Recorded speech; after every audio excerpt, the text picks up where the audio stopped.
Bonjour à tous et bienvenue dans ce journal. Voici tout de suite les titres que nous allons développer dans cette édition. À Saint-Ouen-l'Aumône, le projet de centre de migrants inquiète les riverains. Certains habitants craignent pour leur sécurité et la valeur immobilière de leur habitation. Le maire parle de devoir moral, explication dans un instant. L'ITESIA, l'école du e-management de Cergy-Pontoise, s'installera d'ici à 2020 dans un nouveau bâtiment à Pontoise. La maquette des nouveaux locaux a été dévoilée ce vendredi. Reportage dans ce journal. Le projet de construction d'un centre d'hébergement d'urgence pour accueillir temporairement des migrants ne passe pas chez certains habitants de Saint-Ouen-l'Aumône. Alors que le sénateur-maire socialiste Alain Richard évoque un devoir moral, des habitants opposés au projet craignent pour leur sécurité. Ils s'inquiètent aussi des conséquences sur la valeur immobilière de leur habitation. Regardez le reportage tout de suite d'Angélique Boilet. C'est sur ce terrain de l'agglomération de Cergy-Pontoise, le long de la route départementale 14, dans le quartier Liesse 2 de Saint-Ouen-l'Aumône, que le centre d'hébergement d'urgence doit voir le jour dans les prochains mois.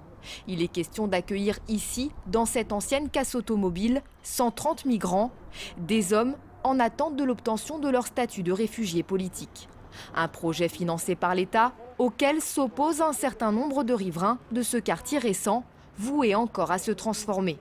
Réunis en collectif, ils craignent pour leur sécurité. En termes de sécurité, encore une fois, les personnes qui vont être hébergées dans ce centre ne sont pas en prison. Elles sont libres de leur mouvement et elles vont divaguer inévitablement dans le quartier. On ne sait pas avec quel avec quel impact sur la sécurité réelle des habitants et de nos enfants. Le collectif de riverains s'inquiète aussi de la répercussion de ce projet sur la valeur immobilière de leur habitation, même si l'établissement ne doit rester ouvert que 2 ans au maximum. Ils craignent également que ce centre d'hébergement ne mette un coup de frein aux constructions prévues. Steve habite sur une partie du terrain. Sa famille est installée depuis plus de 30 ans ici. Lui aussi est inquiet. Avec ses proches, ils ont demandé la construction d'un mur de séparation. Ce matin, on a eu la visite d'un promoteur, d'un entrepreneur, comme quoi qu'ils allaient faire un mur, mais à la base, le mur il devait être plus éloigné que ça. Et arrivé là, le mur, il nous colle en fin de compte. Ça sera juste un mur qui nous séparera du centre. Donc nous, on a peur pour nos enfants. De son côté, le sénateur-maire socialiste Alain Richard souhaite dédramatiser et rassurer. La sécurité des habitants n'est pas menacée. Les personnes qui étaient accueillies à Calais avaient comme seul projet de franchir en fraude le tunnel. Donc les autorités françaises n'avaient rien à leur proposer, n'avaient pas de contrepartie à leur demander. Les personnes dont nous parlons là sont des personnes qui sont venues en France, une minorité, je répète, il y en a beaucoup moins qui sont venus en France qu'en Suède, en Autriche, en Allemagne. Mais ceux qui sont venus en France, ils sont venus pour obtenir le statut de réfugié. Donc ça me paraîtrait vraiment incohérent de leur part de se comporter de façon déplaisante dans la communauté.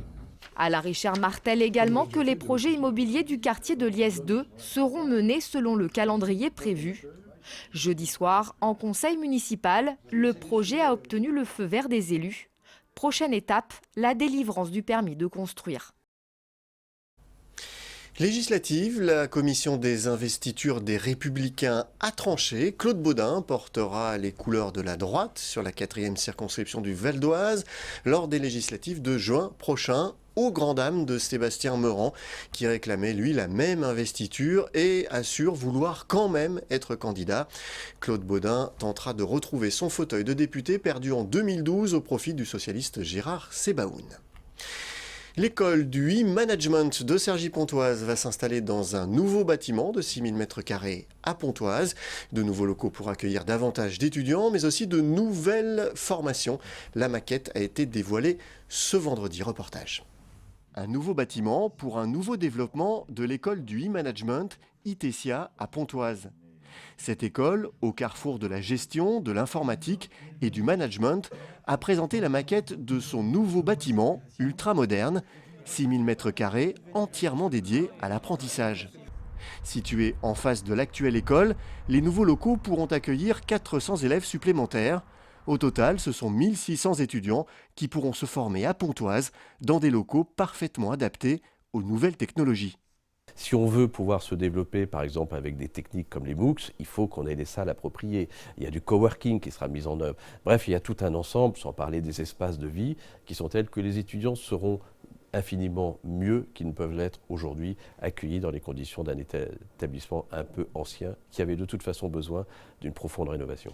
ITESIA va également développer de nouvelles formations, notamment dans le big data, mais aussi le codage, et ce, dès la rentrée de septembre, avec la Coding Factory. Cette école va former des codeurs pour les applications, des développeurs, avec un mode pédagogique complètement révolutionnaire, innovant, en mode start-up. Donc ça va faire une demande énorme pour aider toutes les entreprises des start-up, mais aussi les grandes, Blablacar, Vente Privée, Showroom, etc., Orange, SFR, enfin toutes ces entreprises qui ont besoin de développeurs, d'applications innovants et agiles.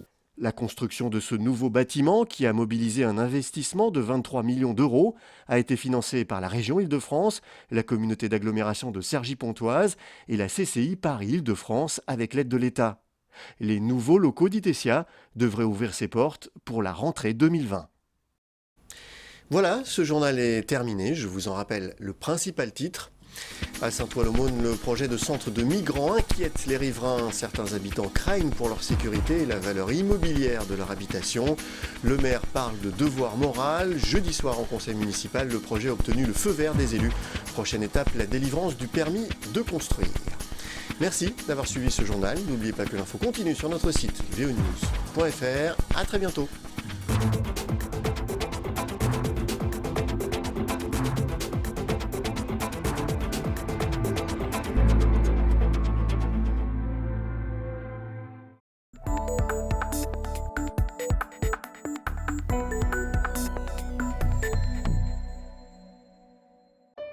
Luxe, calme et volupté, bienvenue sur le lac d'Enghien. Situé dans le Val d'Oise, ce petit joyau de la nature n'a pas toujours eu cet aspect magique. Jusqu'au début du 19e siècle, le lac n'est qu'un vaste marécage rempli de roseaux et de canards. Il s'appelle alors l'étang de Montmorency et couvre une superficie de plus de 80 hectares, soit 2 fois plus que l'actuel lac. En 1766, on découvre une eau riche en soufre au déversoir du lac. Le thermalisme à Enghien vient de naître et son essor rapide va transformer l'étang. Dès 1820, on réduit sa superficie et on aménage ses berges.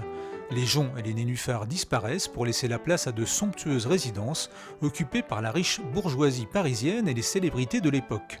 30 ans plus tard, l'étang de Montmorency devient le lac d'Enghien, du nom de la ville qui vient de naître officiellement. C'est un décret du 7 août 1850 qui a créé la commune d'Enghien en prenant des morceaux du territoire de Soisy, de Saint-Gratien, d'Épinay et de Deuil-la-Barre. Et tout ça, ça a fait la commune d'Enghien-les-Bains qui est née le 7 août 1850. Avec l'arrivée du train en 1846, la station thermale accélère son développement touristique. L'ancien étang devient un élément de promotion de la ville aussi important que les thermes ou le casino. La jetée se transforme en esplanade et la surface du lac se remplit d'embarcations diverses. On y fait du pédalo, de la barque, de l'aviron et de la voile. C'est ici que va naître la plus ancienne association sportive de la ville, la Société nautique d'Enghien. Elle se trouve sur l'île des Cygnes, l'une des 2 îles du lac. Cette association a été créée en 1885 par l'ensemble des riverains, un grand nombre de riverains du lac qui, à force de faire des ronds dans l'eau, se sont dit « bon, il faudra peut-être qu'on fasse un peu de compétition entre nous ». Donc ils se sont réunis et ont créé la Société nautique d'Enghien, qui était une association de propriétaires à l'époque et non pas comme c'est maintenant société commerciale. Malgré son apparence paisible, le lac ne sera jamais un lieu de baignade. Rempli de vases sur son fond et pas assez profond avec seulement un peu plus d'1 mètre par endroit, la natation y est interdite. Pour y pallier, on construira dans les années 50 une piscine découverte juste devant le casino. Mais le lac reste avant tout un lieu d'entraînement idéal pour l'aviron et la voile. On y apprend surtout à maîtriser le vent sur un plan d'eau de près d'1 kilomètre de long et 500 mètres de large. Un bateau à voile, ça marche avec le vent. Et quand on est sur un lac comme celui-ci, on a quand même eu quelques champions du monde. Ça veut dire qu'on apprend vraiment le vent à Enghien. Le vent, c'est un vent tournant, un vent intérieur qui est un vent souvent épouvantable. C'est sûr qu'on n'apprend pas les vagues, mais au moins, quand on part en mer, on sait d'où vient le vent et on sait comment il fonctionne. Aujourd'hui encore, le lac reste la vitrine d'Enghien-les-Bains. Concerts, feux d'artifice, manifestations nautiques et sportives, il est au centre des activités de la ville. Un drôle de destin pour un marécage devenu un havre de paix et de dépaysement à seulement 12 km de la capitale.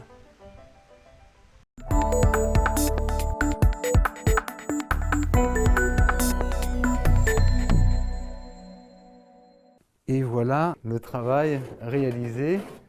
487 pièces de verre taillées à la main, une centaine d'heures de travail. C'est avec cette œuvre imposée que Dominique Legris, maître verrier depuis 30 ans, a décroché le titre de meilleur ouvrier de France, appelé aussi MOF. Il faut savoir qu'il y a quand même 5000 inscrits et 225 MOF, tous métiers confondus. Donc c'est à peine 10% des gens qui se présentent, qui s'inscrivent. Donc c'est quand même de très haut niveau quand même, c'est clair. La complexité extrême, c'est de finir son panneau à 800 mm par 800 mm. C'est la récompense de plusieurs années de travail, mais plus que ça, plus que plusieurs années de travail. Tout le monde travaille, mais il y a aussi cette notion de passion et de recherche de l'excellence. Moi j'ai tardé, j'aurais dû passer ce concours il y a bien longtemps, d'autant que pendant ces 20 dernières années, j'ai envie de dire j'ai tout fait sauf des vitraux, mais j'en ai fait beaucoup et je l'ai fait avec cœur. Et c'est ce qui m'a permis, et c'est un peu comme le vélo, donc on va dire, finalement quand on s'y remet, on retrouve ces gestes, quoi, parce qu'on les a en soi. Ce concours de meilleur ouvrier de France, Dominique Legris l'a tenté pour lui, mais aussi pour montrer à quelques-uns de ses détracteurs qu'il était encore et toujours un excellent maître verrier. Il faut dire que le nouveau MOF ne s'est pas fait que des amis dans le petit monde du vitrail. Même s'il continue à faire du vitrail traditionnel, sa principale activité consiste à faire des verres qui ressemblent à des vitraux, mais qui n'en sont pas, et le tout pour 3 fois moins cher. Ça, c'est l'évolution que Fanny Glass a mis en place, le nom de l'atelier, technique Fanny Glass, qui consiste à poser une trame de plomb collée sur le verre. Un seul verre, un verre monolithique, ce n'est pas une mosaïque, c'est un seul morceau de verre sur lequel on va écrire notre histoire à l'aide d'une trame de plomb, soudée à l'étain aussi. Et le fait que ce soit monolithique va nous permettre de doubler ce décor en double vitrage. Pouvoir intégrer un double vitrage, c'est la bonne idée du créateur de Fanny Glass. Un vitrail classique ne peut pas convenir à ce système d'isolation car il est composé de plusieurs dizaines de morceaux de verre reliés entre eux par du plomb. Ceux de Dominique Legris sont faits d'une seule pièce et s'intègrent donc facilement dans tous les systèmes de double vitrage et de tous les types de fenêtres. Pour parfaire l'illusion d'un vitrail classique, Dominique a aussi travaillé sur les motifs colorés. Donc là, le verre a reçu son transfert d'émail. Ce jaune qui est le vernis, lui, va se transformer en fumée à 300 degrés. La cuisson va continuer jusqu'à 600 et la poudre d'émail qui fait le dessin va se vitrifier sur le verre. 12 heures après, c'est-à-dire tous les matins, les fours sont lancés le soir et tous les matins, on ouvre nos fours. Les verres sont émaillés, prêts à recevoir leur première trame de plomb. Dominique Legris ne fait pas que des fenêtres ou des vérandas. Il crée également des décors uniques peints sur verre pour des églises et des monuments historiques. Mais son avenir, Dominique le voit dans l'architecture moderne et les grands espaces vitrés. Je dirais que le futur proche de Fanny Glass va être effectivement de travailler sur des grandes verrières qu'on appelle les murs rideaux, qui font jusqu'à 80-100 mètres carrés, et proposer à des grands sièges sociaux, par exemple, de créer un décor artistique, pictural, qui va refléter le dynamisme de l'entreprise. On va aller bien au-delà de ce qu'est le vitrail traditionnel, combien même c'est un art absolument exceptionnel et irremplaçable.